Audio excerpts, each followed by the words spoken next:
Denis Sassou Nguesso a par la suite fait visiter à son hôte la laiterie Alima basée au village Edou. Cette unité de production laitière, placée sous la supervision de la société brésilienne Asperbras, a une capacité installée de production de 8000 litres par jour. Pour ses débuts, explique le coordonnateur du site, sa production journalière est de 500 litres. Dans cette laiterie, les deux personnalités ont eu droit à une visite guidée de la chaîne de production en commençant par le traitement, ensuite l'embouteillage et enfin l'étiquetage.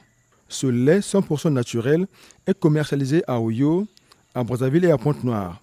Le promoteur envisage d'étendre la commercialisation de ce lait sous peu dans d'autres localités du Congo et à l'extérieur. Pour mieux faire comprendre au chef de l'État centrafricain le processus qui aboutit à la fabrication de ce lait d'aliment, Faustin Archange Touadéra a eu droit à une visite guidée du ranch Kila 1 au village Opokanya. Dans cette ferme se développe depuis quelques années une grande activité agro-pastorale, des bœufs et des chevaux y sont élevés.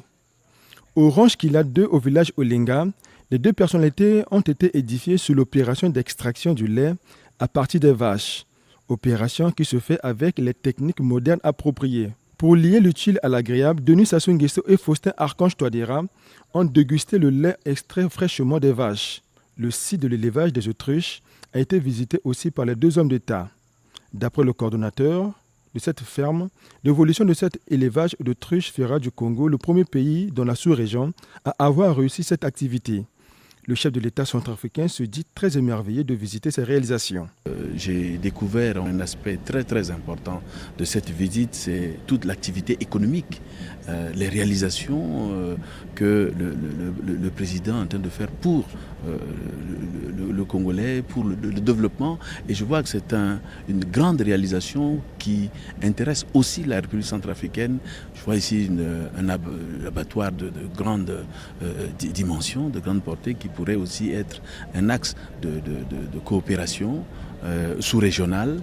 Et je vois ici, j'ai visité de manière, j'étais très émerveillé par ce ranch avec beaucoup de bœufs et qui sont en promotion avec une qualité de travail et de réussite et même parfois exceptionnelle. On a vu aussi des autruches qui, c'est exceptionnel dans la forêt tropicale de voir qu'on puisse réaliser des choses comme ça. Donc c'est des ambitions, c'est des choses que nous voyons pour le développement du Congo, mais aussi de l'Afrique.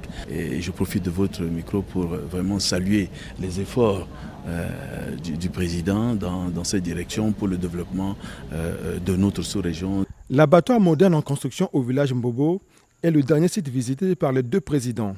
La mise en service de cet abattoir prévue pour la fin de cette année permettra aux ménages congolais de consommer la viande fraîche à moindre coût.